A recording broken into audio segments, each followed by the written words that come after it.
अस्सलाम वालेकुम जी। आज का लेक्चर हमारे पास है work done by a constant force.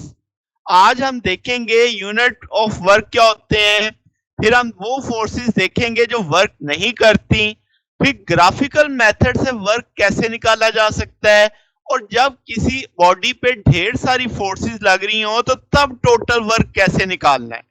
तो जनाब एक तरह से बुनियादी टॉपिक है वर्क के बारे में कि वर्क का टूल बनाएंगे, मैथमेटिकली फार्मूला बनाएंगे, फिर उसके यूनिट्स को स्टडी करेंगे और आपके पास डिपेंडेंस देखेंगे कि वर्क किन चीजों पे डिपेंड करता है।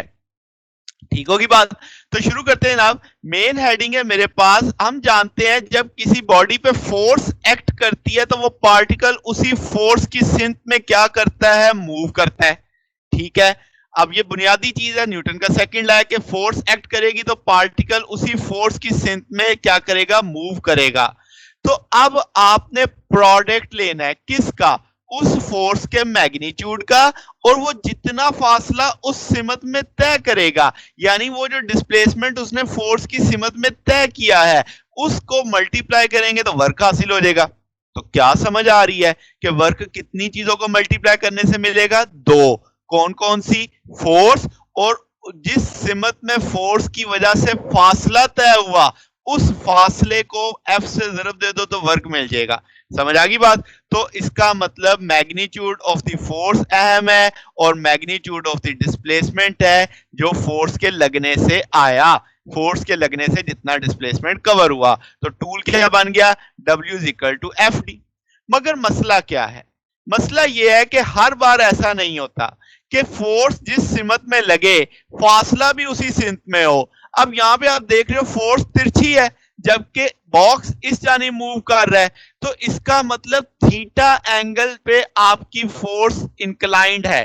तो अब आप कैसे वर्क करोगे, आप फोर्स के बनाओगे कंपोनेंट। आप फोर्स का वो कंपोनेंट लोगे जो हमारे डिस्प्लेसमेंट की सिमत में है, यानी जिस सिंथ में डिस्प्लेसमेंट है उसी सिंथ में आपने फोर्स का कंपोनेंट लेना है। या वाइस वर्सा भी कह सकते हो कि डिस्प्लेसमेंट का वो कंपोनेंट ले लो जो फोर्स की सिमत में हो, तो दोनों सूरतों से जवाब आ जाएगा, सेम जवाब आएगा। तो आप क्या कहोगे कि आपने प्रोडक्ट लेना है किसका, मैग्नीट्यूड ऑफ डिस्प्लेसमेंट और component of the force parallel to the displacement. तो फोर्स का वो कंपोनेंट उठाओ जो डिस्प्लेसमेंट के पैरेलल हो। जैसे फिग में आप देख सकते हैं F cos theta is the component that is parallel to d. तो आप एफ कॉस थीटा को डी से ज़रब दोगे तो F d cos of theta आ जाएगा। तो जिसे आप एफ डॉट डी यानी dot product of force and displacement is called work. तो वर्क बुनियादी तौर पे स्केलर क्वांटिटी हुआ। क्यों, क्योंकि डॉट प्रोडक्ट से बन रहा है। किन दो चीजों की, डॉट, फोर्स और डिस्प्लेसमेंट। तो सादा सी डेफिनेशन आप ऐसे भी कह सकते हो, dot product of force and displacement is called work. ठीक होगी बात। अब यहां से जो फार्मूला बना मुझे पता लग रहा है कि इस वर्क में तीन चीजों की अहमियत है, एफ की यानी फोर्स की, डिस्प्लेसमेंट की और थीटा की। क्योंकि कॉस थीटा की वैल्यू वेरी करती है तो इसका मतलब वर्क हम तीन चीजों पे डिपेंड करवाएंगे, यानी फोर्स कितनी लगेगी, डिस्प्लेसमेंट कितना होगा, और फोर्स और एफ और डी के बीच में एंगल कितना आएगा। ठीक है, अब जरा थीटा के मुख्तलिफ केस देख लेते हैं। अगर मैं कहूं थीटा जीरो है, यानी जिस सिंथ में डिस्प्लेसमेंट है उसी सिंथ में फोर्स है, तो आपके पास थीटा जीरो है तो आप F d cos of theta बोलोगे, कॉस जीरो हो जाएगा, कॉस जीरो वन आता है तो एफ डी, तो पॉजिटिव वर्क आया आपके पास। तो इसका ना फोर्स जो है वो डिस्प्लेसमेंट की सिंथ में थी। तो याद रखना जब फोर्स डिस्प्लेसमेंट की सिंथ में होगी तो वर्क पॉजिटिव आएगा और इस लम्हे ग्रेटेस्ट एक्सेलरेशन होगा, क्योंकि फोर्स जिस सिंथ में है बॉडी भी उसी सिंथ में जा रही है। तो इसका मतलब काइनेटिक एनर्जी इंक्रीज करेगी क्योंकि आपके पास जिस सिंथ में फोर्स लगी ऑब्जेक्ट ने उसी सिंथ में मूव किया है। मैक्सिमम एनर्जी सिस्टम को ट्रांसफर होगी। कल हमने ये पढ़ा था कि भाई वर्क की वजह से एनर्जी ट्रांसफर का प्रोसेस आता है। अब आपके पास क्या है जनाब, अगला केस, अब पैरेलल नहीं है, अब फोर्स थोड़ी सी इंक्लाइन है। तो अब आप क्या करोगे, फोर्स के कंपोनेंट बनाओगे, वो कंपोनेंट देखोगे जो डी के पैरेलल होगा। तो वो एफ डी कॉस थीटा आ जाएगा। तो यहाँ पे थीटा लेस देन 90 है, मगर हम जानते हैं कॉस लेस देन 90 पॉजिटिव में ही आता है, तो वर्क अभी भी पॉजिटिव में ही होगा। अब जो एक्सेलरेशन है वो पहले जितना तो नहीं होगा, क्योंकि पूरी फोर्स अमल नहीं कर रही, फोर्स का सिर्फ एक कंपोनेंट अमल कर रहा है, तो एक्सेलरेशन पॉजिटिव ही होगा, मगर पहले की निस्बत कम हो जाएगा। अब इसका मतलब काइनेटिक एनर्जी बढ़ेगी तो जरूर, मगर पहले जितना इजाफा उसके अंदर नहीं होगा, यानी उसकी एक जो वेलोसिटी में बदलाव आएगा, मगर पहले जितना बदलाव नहीं आएगा। समझ आ गई बात? तो अब जनाबे वाला अगला केस देखते हैं, जब एंगल 90 आ जाए। अब आप देखोगे फोर्स का कोई भी कंपोनेंट डिस्प्लेसमेंट के पैरेलल में नहीं आएगा, तो आप कहोगे cos 90 जीरो होता है, तो वर्क जीरो हो गया। इसका ना ब्लॉक अगर पहले से चल रहा था तो वो कांस्टेंट वेलोसिटी से चलता जाएगा, अगर वो रेस्ट पे था तो वो रेस्ट पे ही रहेगा। तो इसका मतलब एक्सेलरेशन आपके पास जीरो हो गया ना एक तरह से, क्योंकि आपकी फोर्स एक तरह से बॉडी पे उसे मूव करवा ही नहीं रही। तो आप कहोगे काइनेटिक एनर्जी में कोई बदलाव नहीं आएगा, कोई एनर्जी ट्रांसफर नहीं हुई हमारे ऑब्जेक्ट तक। अब अगला केस जरा डिफरेंट होना शुरू हो गया। अब आप 90 से भी ज्यादा बढ़ गए, तो आपने जाहिर फोर्स का कंसेप्ट, वर्क का कंसेप्ट तो वही है कि फोर्स और डिस्प्लेसमेंट पैरेलल होने चाहिए। तो अगर आप फोर्स का कंपोनेंट पैरेलल देखो डी के, तो वो एक एंटी पैरेलल कंसेप्ट आ जाएगा कि फोर्स का एक कंपोनेंट आएगा तो सी इस लाइन पे, मगर वो डी के एंटी पैरेलल होगा। तो इसका मतलब वो हमारी मोशन को आगे जाने से रोकेगा, तो ब्लॉक स्लो डाउन हो जाएगा। तो आपके पास अब काइनेटिक एनर्जी को वो आगे जाने से रोक रही है फोर्स का कंपोनेंट, इसका मतलब काइनेटिक एनर्जी उसकी वेलोसिटी को वो कम करने की कोशिश करेगा, इसका मतलब काइनेटिक एनर्जी कम हो जाएगी। तो इसका ना अब सिस्टम से एनर्जी निकाली जा रही है, क्योंकि सिस्टम पहले अच्छा खासा मूव कर रहा था, अब आप उल्टा उसको रोक रहे हो, तो उसकी एनर्जी कम होनी शुरू हो जाएगी। ठीक होगी बात? अब अगर आप एग्जैक्ट 180 पे ले आते हैं फोर्स को डिस्प्लेसमेंट के, cos 180 माइनस में आ जाएगा, तो वर्क नेगेटिव होना शुरू हो गया। तो अब इसका मतलब अब उसके एक्सेलरेशन में सबसे ज्यादा बदलाव आएगा, क्योंकि अब पूरी की पूरी फोर्स मिलके उसको आगे जाने से क्या करेगी, रोक रही है। तो इसका मतलब अब उसकी काइनेटिक एनर्जी मैक्सिमम कम होगी, और मैक्सिमम काइनेटिक एनर्जी आप उसमें से निकाल लेंगे, क्योंकि अब फोर्स सारी की सारी मिलकर रोक रही है उसको आगे जाने से। तो ये कंसेप्ट था, हम वर्क को एनर्जी के साथ मिला के समझ रहे हैं, जो कि बहुत अहम कंसेप्ट है। अब ये तो था थीटा के लिहाज से हमने डिपेंडेंस समझी।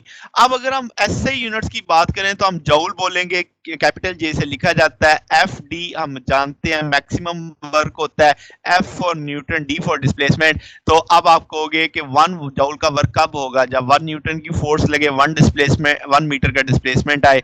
मगर अगर हम प्रॉपर्ली डिफाइन करें तो आप कहेंगे वर्क डन 1 जूल होगा जब 1 न्यूटन की फोर्स किसी ऑब्जेक्ट को 1 मीटर डिस्प्लेस करे in the direction of force, यानी अपनी ही सिमत में उसका डिस्प्लेसमेंट आए, यानी जिस सिमत में फोर्स लगी थी बॉडी उसी सिमत में 1 मीटर का फासला तय करे, तब हम कहेंगे 1 जूल का वर्क डन हुआ है। तो सीजीएस सिस्टम के अंदर देखें तो आपके पास अर्ग इसके यूनिट होते हैं, 1 अर्ग इक्विवेलेंट होता है डाइन इंटू सेंटीमीटर। इसी तरह बीटीयू में देखें, ब्रिटिश तो फुट पाउंड इसके यूनिट होते हैं, 1 जूल बराबर होता है 10⁻⁷ अर्ग या 0.7376 फुट पाउंड के। तो ये आपके पास एक तरह से समझने वाली कन्वर्जन फैक्टर है, न्यूमेरिकली इंपॉर्टेंट है। अब उन फोर्सेस की बात करते हैं जो वर्क नहीं करती। जैसे आप इसके दो मुख्तलिफ सिचुएशंस हो सकती हैं। जैसे आप पहला केस देखो कि आपके पास एक ऑब्जेक्ट फोर्स लगा रहा है मगर डिस्प्लेसमेंट जीरो है, कि आप एक दीवार को धिक्का दो, आप तो फोर्स लगा रहे हो मगर वो दीवार चल ही नहीं रही, तो ऐसी सूरत में आपकी फोर्स कोई वर्क नहीं करेगी। तो इसका मतलब डिस्प्लेसमेंट, आप फोर्स लगे मगर डिस्प्लेसमेंट ना आए तो वर्क नहीं होगा। फिर आपके पास फोर्स लगे मगर वो डिस्प्लेसमेंट के परपेंडिकुलर हो जाए तो तब भी वर्क नहीं होगा, क्योंकि cos 90 बनेगा। जैसे सिंपल पेंडुलम के केस में देखो कि बॉब की जो वेलोसिटी है या उसकी जो डिस्प्लेसमेंट है और जो टेंशन इन स्ट्रिंग है वो परपेंडिकुलर है, तो इसका मतलब सिंपल पेंडुलम के अंदर जो टेंशन होती है वो कोई वर्क डन नहीं करती। इसी तरीके से जब कोई सैटेलाइट जमीन के गिर्द मूव करता है तो ग्रेविटेशनल फोर्स उस पर भी कोई वर्क डन नहीं करती, क्योंकि cos 90 है। तो इसका मतलब आपके पास सेंट्रीपिटल फोर्स हो जाए, टेंशन की फोर्स पेंडुलम के केस में हो जाए, या आपने कोई चीज उठाई हुई हो और आप उसके परपेंडिकुलर डिस्प्लेसमेंट के परपेंडिकुलर फोर्स लगा रहे हो, तो परपेंडिकुलर फोर्स भी कोई वर्क नहीं करती। तो समझ आ गई बात जनाब। तो ये वो सिचुएशंस हैं जब आपके पास फोर्स मौजूद है मगर वर्क नहीं होगा। ठीक होगी बात।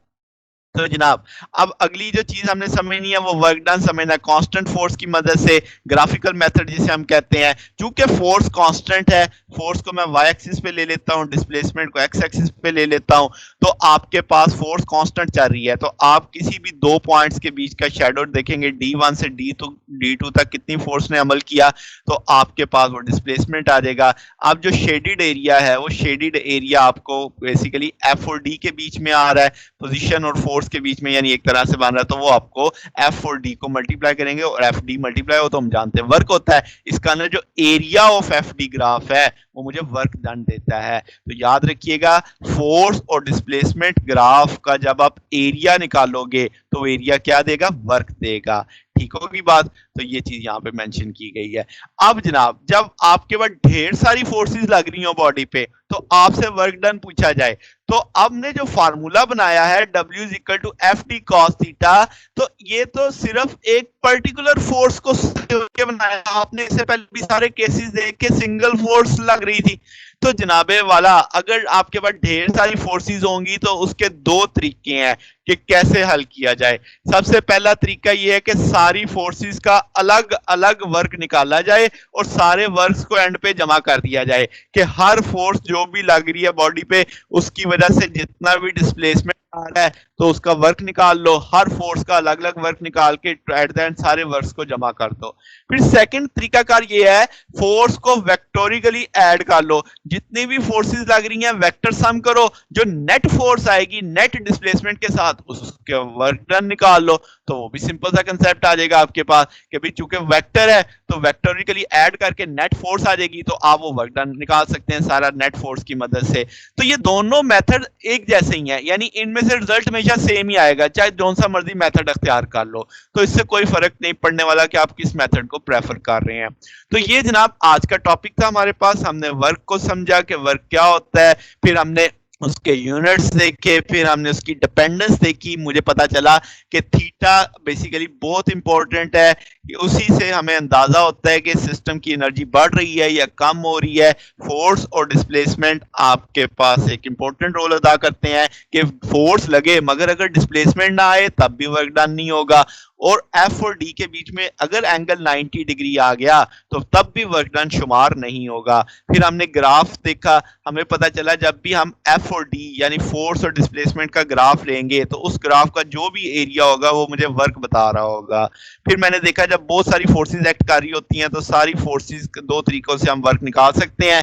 पहले क्या है कंसेप्ट के, तो हर फोर्स का वर्क अलग अलग अलग अलग कैलकुलेट कर लो, एंड पे सारे वर्क्स को जमा कर दो। या दूसरा कंसेप्ट क्या है कि सारी फोर्सेस को वेक्टर सम कर लो, नेट फोर्स को नेट डिस्प्लेसमेंट के साथ वर्क डन देख लो। तो दोनों तरीकों से आप वर्क निकाल सकते हैं। तो एक सादा सा कंसेप्ट था हमारे पास वर्क का।